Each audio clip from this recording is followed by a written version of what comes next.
안녕하세요, 투트랙입니다. 오늘은요, 다이소 김 부장님이라는 유튜브 채널을 운영하시는 김 부장님을 모시고 여러분들에게 좋은 정보를 드릴 수 있는 인터뷰를 진행하도록 하겠습니다. 김 부장님 환영합니다. 네. 저희 구독자분들을 위해서 간단하게 자기소개 좀 부탁드릴게요. 네, 여러분 안녕하세요. 저는 온라인 비즈니스를 하고 있는 셀러이자 유튜브 다이소 김 부장을 이제 채널을 운영하고 있는 김 부장입니다. 반갑습니다. 다시 한번 환영합니다. 현재 하고 계신 일이 궁금해요. 현재는 미국 구매 대행 진행하고 있고요. 중국 음. 사입도 하고 있습니다. 오, 이렇게 두 가지 일을 또 다 하시네요. 네. 근데 제가 알고 있기로는 그 대표님께서는 14년간 회사 생활을 하셨다고 저는 알고 있었어요. 네네네. 예, 도대체 어떤 일을 하셨던 거예요? 14년 동안? 저는 원래 이제 결혼 전에는 공항에서 공항 그 근무? 지원팀 근무를 했었고, 그 이후에 결혼을 하고 또 육아를 하면서 약 4년간의 이제 경력 단절 기간이 있었습니다. 그 이후에는 재취업을 해서 이제 한 1년 반 정도까지 한 이제 전시관에서 현장 관리사로 근무를 했습니다. 이제 공항에서도 일하시고 그리고 뭐 킨텍스 그리고 현대자동차에서도 이렇게 좋은 회사에서만 골고루 일하셨는데 왜 갑자기 퇴사를 하시고 해외 구매 대행을 또 진행을 하신 것도 좀 궁금해요. 제가 회사 일을 굉장히 사랑해서 좀 맹목적으로 이제 모든 일 제쳐두고 회사 일이 좀 우선이었던 사람이었어요. 그래서 어느 한순간에 딱 번아웃이 오더라고요. 그래서 그 번아웃이 온 그 순간 좀 많은 생각이 들었어요. 두 가지 생각이 들었는데, 첫 번째 생각은 내가 60세까지, 정년 60세까지 이제 한국에서 일을 할 수는 있는데 그 이후에 내가 더 일을 할 수 있는 이 나 에너지와 건강이 있는데도 이제 그 다음에 직업이 머릿속에 그려지지가 않더라고요. 그래서 그 부분이 있었고, 그래서 좀 한 살이라도 어릴 때 다른 일을 한번 시작해보면 어떨까라는 생각을 했었고, 또 두 번째로는 저희는 이렇게 큰 회사의 부품이잖아요. 그러니까 그렇게 대기업이나 뭐 큰 조직에서 일을 하는 분들은, 근데 그 부품이 없어도 다른 부품으로 교체될 수 있는데, 내가 쏟아부은 이 에너지와 열정을 내 사업에 한번 인투해보면 어떨까라는 생각을 처음으로 하게 됐어요. 그래서 유튜브를 보았을 때 그때 온라인 비즈니스, 또 디지털 노머드 이런 부분들이 한창 나오고 영상이 나오고 있길래 많이 참고를 해서 사업에 대해서 아무것도 모르기는 하지만 온라인 비즈니스로 한번 시작을 해보면 어떨까라는 생각이 들어서 시도를 했습니다. 오. 자, 그러면 해외 구매 대행을 시작한 거는 이제 작년이라고 말씀을 하셨잖아요. 네. 그쵸? 그러면 이제 1년이 좀 넘으신 거 맞죠? 네, 맞죠. 맞죠? 현재 매출과 순수익이 조금 궁금해요. 이거 좀 실례되는 얘기일 수도 있는데 네. 솔직하게. 네, 제가 어저께 이 질문이 나올 것 같아서 통계를 내봤습니다. 평균적으로 저는 한 1,500 이상은 매출이 항상 나오고 있고요. 그리고 마진은 한 37%? 한 8% 정도 되고, 그래서 다 수수료라든지 부가세 다 제외하고 한 400만 원 정도의 순수익, 450 정도의 순수익을 내고 있습니다. 1,500만 원을 이제 구성하고 있는 미국 구매 대행 매출 중에서 가장 잘 팔리는 상품이 무엇이에요? 이제 저는 식기류입니다. 네. 식기류는 다 유니패스 신고하고 이렇게 네, 들어오시겠네요. 네, 미국 식기 기다려라. 네. 지금은 이제 현재 미국 구매 대행으로 또 이제 하고 계신 거잖아요. 네. 그게 주력이죠, 일단은. 네, 지금 현재 매출에서 셋업된 건 그게 주력이긴 하죠. 네. 그러면은 이렇게 잘 팔리는 상품에 대한 소싱 노하우, 소싱 기준이 조금 궁금한데. 그냥 우선 대량 프로그램이기 때문에 제가 이게 잘 팔리겠다라고 이렇게 생각한 부분이 아니라 그냥 다 모든 카테고리를 우선 올려보고 반응이 있는 부분들에 대해서 좀 더 공부를 하는 편이에요. 근데 제가 식기류가 잘 나간다고 했잖아요. 네, 그런 부분에서 이제 네이버 카페 가면은 식기류 매니아 분들이 계십니다. 그 하이디나 예카. 이거 이렇게 정리해 볼 수 있겠네요. 내가 대량으로 한다고 하지만 네. 처음에는 이 카테고리 저 카테고리 해보다가 나하고 맞는 카테고리, 그러니까 그쵸. 나한테 주문이 좀 들어오는 카테고리에 대해서 조금 더 딥하게 들어가다 보니까 이제 거기에 대한 공부를 하기 위해서 식기류 커뮤니티 들어가 보니까 이런 브랜드가 선호되더라 해서 네. 더 집중적으로 했다. 맞습니다. 맞죠? 정확하게 하시네요. 네. 이게 왜 그러냐면은 대량으로 하시는 분들이 뭐 마치 실력이 없는 것처럼 보여질 수 있는데 그게 아니라 대량은 그냥 밑밥을 많이 던진 거고 그중에 딱 물면은 이거에 대해서 좀 더 해볼 수 있겠다. 그러니까 좀 뭔가 표본을 많이 뿌리기 위한 그런 거라는 거고 그 이후에 이제 자기가 어떻게 해 나가냐는 이제 사람마다 다를 수 있다. 그렇죠. 네네. 우리나라에서 판매가 되지 않는 브랜드이긴 하지만 그래도 우리나라 분들이 알고 계시는 브랜드들이 정말 많아요. 그러니까 미국이나 유럽 쪽에서 선진국에서 워낙에 이제 잘 팔리고 이제 그런 브랜드들을 또 귀신같이 아시잖아요. 우리나라 분들도. 그러면 그 품목이 이제 만약 예를 들어 텀블러가 유명해요. 뭐 어떤 브랜드의 텀블러가 유명해요. 그러면 저는 이 텀블러뿐만 아니라 그 브랜드에서 나오는 그 작은 브랜드에서 나오는 다 모든 상품들을 다 올려요. 그러면 그 브랜드를 선호하는 매니아층이 또 계시거든요. 그러면은 이제 텀블러를 파시는 빅 파워 분들은 많으시지만 그 제품을 선호하기 때문에 그 외에 다른 제품을 또 파시는 분들은 좀 적죠. 근데 그런 포션을 이제 먹어가는 거죠. 마케팅 노하우가 있다면 좀 알려주세요. 저는 사실 상품을 업로드를 하고서 그냥 열심히 이제 마케팅을 하는 게 중요하다고 생각했는데 그게 아니라 그 SEO에 맞춰서 업로드를 하는 게 중요하다는 건 다 알고 계시잖아요. 몰랐어요. 당연히 아시죠. 아시죠. 예. 아시지만 저도 예. 그렇게 해서 올렸지만 그게 사실 SEO에 잘 맞췄는지 안 맞췄는지 확인하기가 좀 어렵죠. 근데 그 부분을 배웠어요. 쿠팡이나 네이버 스마트 스토어나 그 플랫폼의 특성에 맞춰서 SEO에 맞춰서 상품을 업로드를 했어요. 근데 내가 주력 키워드가 있잖아요. 이 상품에 이제 키워드 몇만 이렇게 나오는 그 주력 키워드를 쳤었을 때 순위 추적이 이제 프로그램 안에서 알려주세요. 순위 추적 프로그램. 펀더랭크나 셀러랩스 같은 프로그램 그런 플랫폼을 사용해서 그곳에서 내 상품이 어디 페이지에 있는지를 먼저 확인을 해봐요. 근데 그게 노출이 안 돼 있을 수도 있잖아요. 그쵸. 업로드를 했는데 시간이 좀 지나야 나오는 경우도 있고. 그쵸. 그러면은 다시 올립니다. 하루 한 이틀 정도 이렇게 봐두고 나서 만약 그래도 노출이 안 돼. 그러면은 다시 새로 약간 썸네일도 살짝 다르게 하고 상품명이나 그런 거 키워드도 다시 또 잡아보고 또 내용도 살짝 바꿔가면서 다시 업로드를 합니다. 바꾼 만큼 올라가더라고요. 그럼 여러 가지 마케팅을 하고 했더니 순위가 이틀 만에 첫 페이지가 됐어요. 정말 그 부분이 좀 놀라웠고 제대로 만약에 내가 이 상품을 제대로 업로드를 해서 팔고 싶다 하시는 분들한테는 강추드립니다. 업로드를 할 때 좀 에너지를 많이 공을 많이 들여서 업로드를 하시면 쉽게 노출을 할 수가 있습니다. 첫 번째로 스마트 스토어를 운영하시는 분들 이게 정말 SEO에 잘 맞춰서 잘 노출이 되고 등록된 건지 매우 궁금하시죠? 제가 판다랭크라는 툴을 소개해 드릴게요. 이 판다랭크의 경우는 네이버에서 판다랭크 치면은 쉽게 찾을 수가 있는데 셀러 백신이라는 툴인데 이 상품이 얼마나 잘 등록됐는지 상품의 URL을 등록해보고 이렇게 진단 결과가 나옵니다. 뭐 상품 등록 점수, 판매 관리 점수, 키워드 점수 등이 있고 그리고 점검할 부분들이 있어요. 상품을 등록을 했을 때 어떤 부분을 잘못했는지 어떤 부분을 다시 업그레이드를 해야 되는지 확인을 해보고 나서 이 점수가 낮다라고 판단이 되면 다시 상품을 삭제하고 재등록을 하시는 것이 좋습니다. 점검 필요사항에 의거해서 등록을 하시면 돼요. 근데 다만 아쉬운 부분은 판다랭크를 사용했을 때 이 셀러 백신의 경우 무료로 사용할 수 있는 게 회원 가입을 하고 단 한 번 뿐입니다. 그래서 여러 번 사용하실 분들은 멤버십을 신청하셔야 돼요.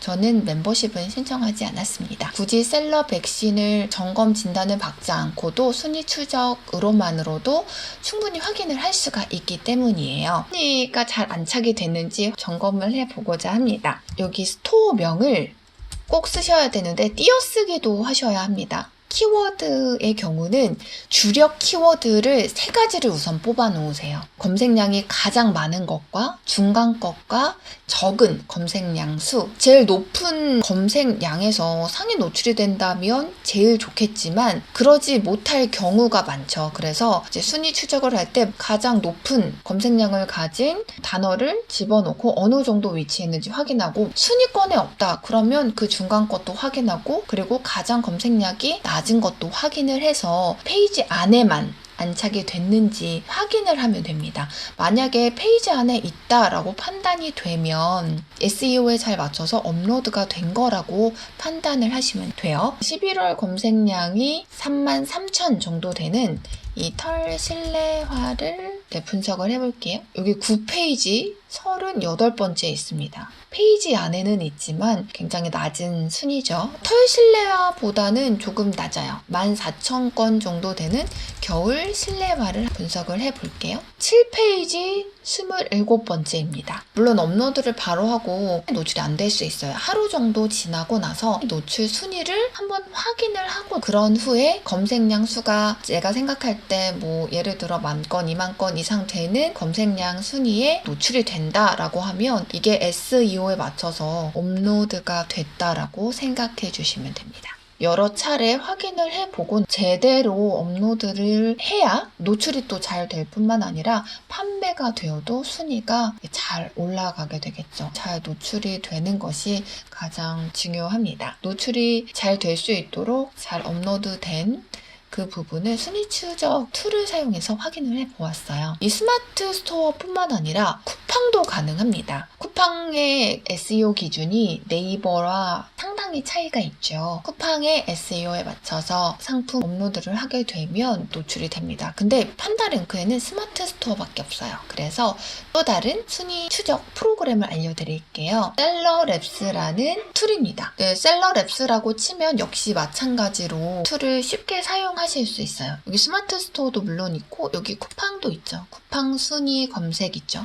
이 순위 검색을 이렇게 눌러서 자신의 상품을 등록을 해야 합니다. URL을 등록을 해야 되는데 주의해야 될 부분이 있어요. 여기 보면은 이렇게 빨간색 글씨로 파라미터가 있는 URL이어야 합니다 라고 했는데 그냥 등록을 하면 등록이 되지 않더라고요. 이 부분은 쿠팡에 자기 상품명을 다 치고 난 뒤에 뜨는 URL 있죠. 그 URL을 집어 넣으셔야 돼요. 상품 URL을 등록을 해보도록 하겠습니다. 네, 이렇게 등록이 됐어요. 쿠팡 같은 경우는 검색에 의해서 상품이 노출이 되는 부분이기 때문에 주력 키워드를 뽑아놓고 그것에 의해서 노출이 되어야 되겠죠. 그래서 그 키워드를 또 적어줍니다. 네, 털 실내화, 겨울 털 실내화, 실내 슬리퍼, 겨울 실내화 검색을 했을 때 노출이 되고 싶은 그런 키워드를 적용을 해서 이 키워드를 쳤을 때 내가 어느 정도의 순위에 있는지 한번 확인을 해보도록 하겠습니다.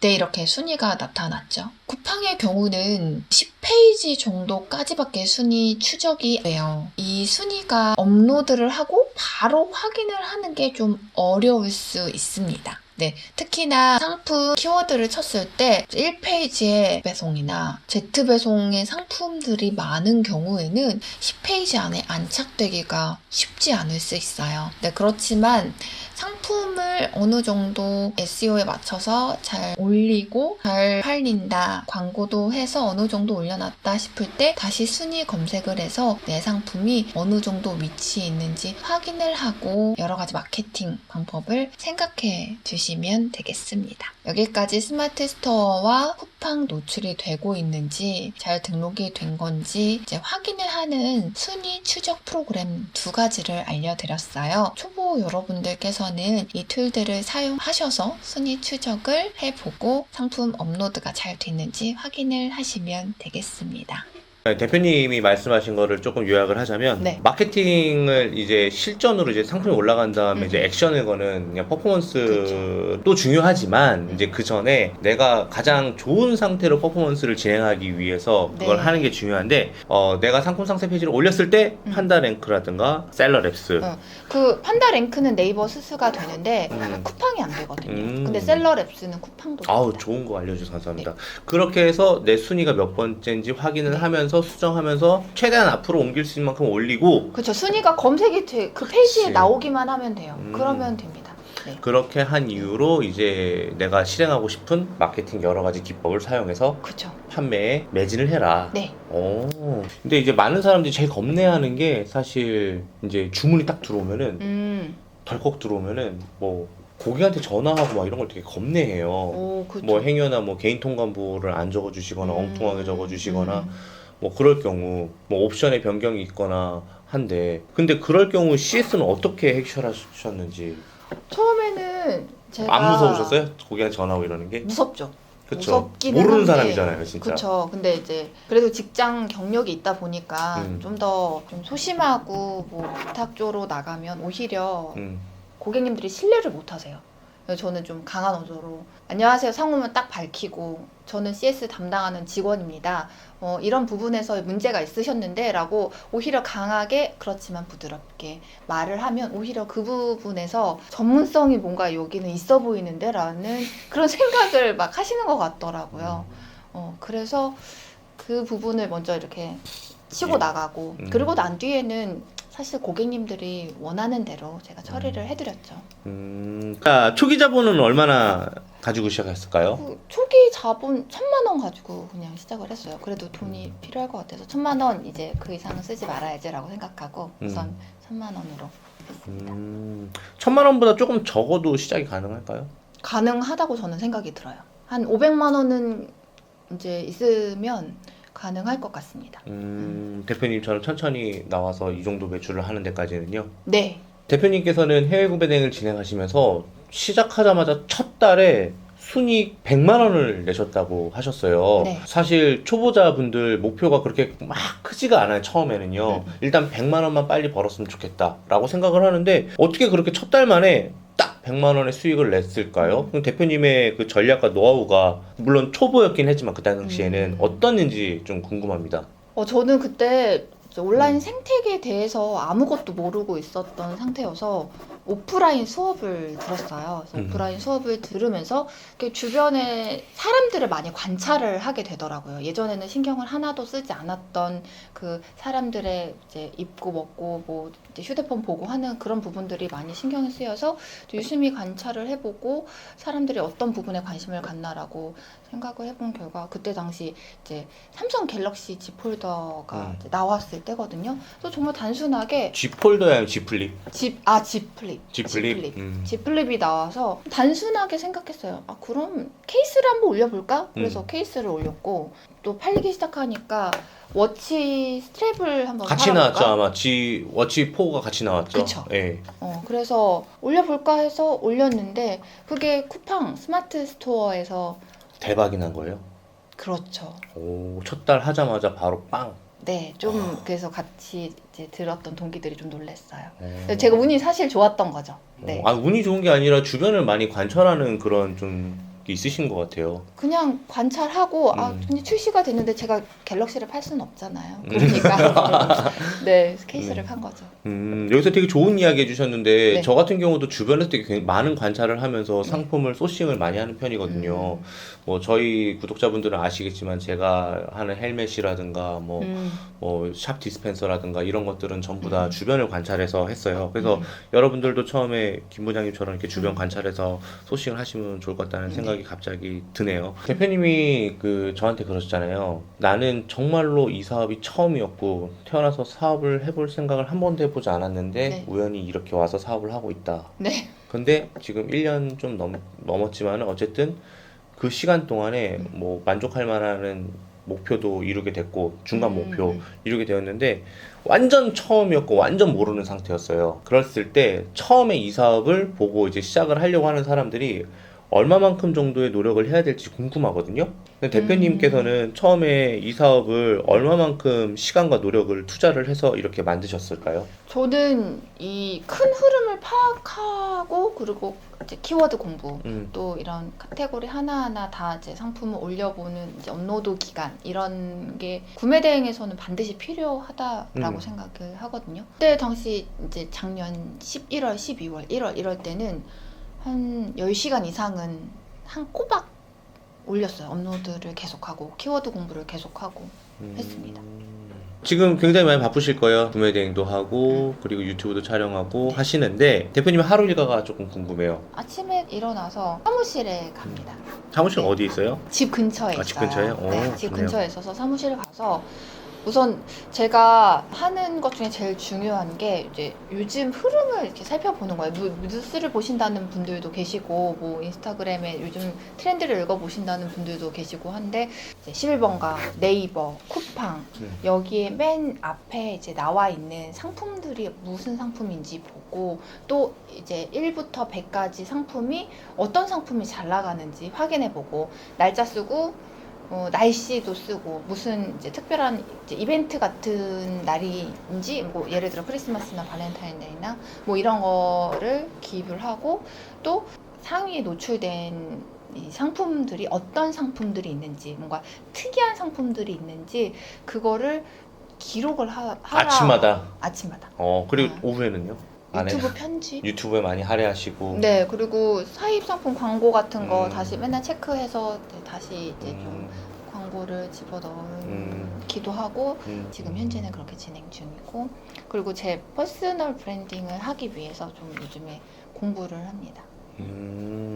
당연히 어느 대표님과 크게 다를 바가 없는 하루를 보내시네요. 네. 8개월 전으로 돌아간다고 한다면 대표님, 예, 초보잖아요. 그때 대표님에게 대표님이 하고 싶은 말 있나요? 지금? 작년 8월로 돌아갔을 때 초보였던 대표님에게 지금의 대표님이 얘기할 거. 잘 못 알아듣고 이해가 안 돼서 정말 자책을 많이 했었거든요. 내가 그래도 직장 생활을 하고 그 머리가 그렇게 나쁘지 않다고 생각이 들었는데 왜 이게 적응하기가 힘들지? 잘 모르겠지. 이해가 안 되겠지라고 자책을 많이 했는데 이게 매출이 금방 나오시는 분들이 있으세요. 있죠. 네, 네. 확실히 있어요. 그런 분들을 보고 비교를 하지 말고 그냥 나만의 속도와 나만의 무드를 이렇게 유지를 하면서 가라. 괜찮다. 네, 성과는 나을 것이다. 이렇게 전달을 하고 싶네요. 아마 이 이야기가 지금 시작하시는 분들에게 큰 조언과 응원이 될 것 같아요. 혹시 저한테 뭐 사업적으로 궁금하신 게 있으실까요? 대표님도 회사 생활을 하시다가 네. 사업을 이제 하셨잖아요. 네. 근데 초반에 저같이 1인 셀러 때는 이제 느끼지 않았던 이렇게 직원들이 많고 또 채용도 해야 하고 유지도 해야 되고 또 많이 성장도 시켜야 되고 하는 그 과정에서 저는 사업에서 가장 어려운 부분이 이런 인적 관리라고 생각이 들거든요. 그 부분을 이제 초반에 뽑아야 되겠다라고 생각했을 때 어떻게 하셨는지 궁금했어요. 어떻게 했냐면요. 저 같은 경우는 지금 아마 1인 셀러분들이 진짜 자기 혼자만의 그런 역량을 가지고 지금 모든 걸 하고 있잖아요. 사실 레버리지를 해야지 더 성장할 수 있다고 저는 생각하는데 일단 레버리지를 해야 한다는 사고방식부터 가져야 된다고 생각을 해요. 왜냐면 내가 뭐든지 다 잘할 수 있을 것 같고 내가 다 해야지만 또 내 손을 거쳐야지만 마음이 편해지는 사람들이 되게 많거든요. 때로는 직원들도 미숙하지만 뽑아서 성장시키는 것도 회사의 자산이거든요. 근데 그 레버리지를 초반부터 쓸 생각을 못 해요. 내가 웬만하면 내 손길이 다 닿으려고 하고 그래서 사람 뽑는 거에 되게 인색하고 뽑았다가 잘 안 되면 어떻게 하지? 뽑았다가 잘 배웠는데 나가면 어떻게 하지? 뽑았다가 날 배신하고 떠나면 어떻게 하지? 내가 가르쳐줬는데 나가서 내랑 똑같은 거 하면 어떻게 하지? 이런 생각을 버리셔야 돼요. 네. 그럴 수 있는 일이기 때문에 버려야 돼요. 그런 걸 감안하고 뽑아서 레버리지 내서 더 성장할 수 있게끔 다른 부분을 더 계속 해야 돼요. 똑같은 나를 여러 명 만들어서 한다는 마음으로. 1인 셀러는 성장의 한계가 있어요. 그렇죠. 자영업자잖아요. 사업이 아니고 엄밀히 따지면. 그래서 자영업자를 벗어나려면 레버리지를 적극 활용하는 마인드를 가져야 한다고 생각을 합니다. 그러면은 그때부터 어떤 부분에 뽑아야 될지 보이게 돼요. 왜냐? 내가 가치 있는 일이라는 게 있고 내 스스로 조금 이거는 그래도 조금 내가 하기에는 시간이 좀 아깝다라고 하는 일들이 있을 거 아니에요. 그런 것들을 천천히 레버리지 할 수 있는 그 시선이 보이게 될 거예요. 인사이트가 생기게 될 거예요. 그 마인드를 먼저 갖게 되면은. 그게 안 되면은 무작정 사람부터 뽑는다. 이거는 준비가 안 된 상태에서 뽑기 때문에 둘 다 안 되고 둘 다 무너져요. 직원들 빨대살 거야. 사장님 나를 못 믿는 것 같아. 이러면서. 네, 그래서 그 마인드를 먼저 가지시면은 분명히 잘 될 거예요. 네, 앞으로 대표님의 인생 계획 혹은 사업 계획이 궁금합니다. 제가 퇴사를 하기 전에 정말 이렇게 감명 깊게 본 다큐멘터리가 있었어요. 아기띠를 하시는 이미랑 대표님의 다큐멘터리였어요. 근데 그 대표님이 이제 읽어오신 회사가 하는 건 아기띠잖아요. 근데 직원을 채용한 그 직원을 보면은 육아, 출산 그런 경력이 반드시 있어야 해요. 그리고 그때 당시 이제 코로나 이전인데도 불구하고 전 직원이 재택근무를 하고, 그러니까 그 육아맘들이 이제 일을 병행할 수 있게 배려를 해주고 그런 거죠. 그러니까 그 상품과 또 그 대표님의 가치관, 철학, 그리고 그 상품을 만들어내는 직원들의 운영 방식, 이 삼박자가 딱 이렇게 들어맞는 정말 대단히 멋진 기업이었다라고 생각이 들었어요. 큰 기업이라기보다도 그렇게 저의 가치관과 뭔가 이런 상품과 그런 이제 운영하는 직원들도 함께 성장하고 좀 만족할 수 있는 그런 이제 브랜드의 대표가 되는 게 지금 이제 장기 목표입니다. 되게 멋있네요. 대표님 오늘 촬영 어떠셨나요? 질문지를 딱 받고 제가 그동안 해왔던 부분들을 딱 정리를 할 수 있어서 굉장히 좋았어요. 제가 이렇게 시작을 했고 지금 이런 과정이 있었고 그런 것들을 쫙 둘러보면서 앞으로는 어떻게 진행을 해야 되겠구나가 좀 더 명확하게 이제 보였던, 정리가 될 수 있었던 포인트가 돼서 너무 감사하고, 사실 제가 지금 이제 투트랙 채널에 나온 이제 분들에 비해서 워낙 매출이 좀 작잖아요. 워낙 이렇게 매출이 많으신 아니에요. 분들이 많으니까. 아니에요. 매출이 많다고 뭐 그런 건 아니니까. 어쨌든 매출이 너무 작아서 직원분한테 제가 출연을 감히 해도 될까요? 라고 좀 걱정을 많이 했었는데 역시 잘 인터뷰를 결정했다라는 생각이 듭니다. 이렇게 말씀해 주셔서 너무 감사하고요. 오늘 촬영 내용이 처음 하시는 분들에게 굉장히 많은 도움이 될 거라고 생각을 하면서 모두가 부자 되는 그날까지 김 부장 투트랙이었습니다. 감사합니다.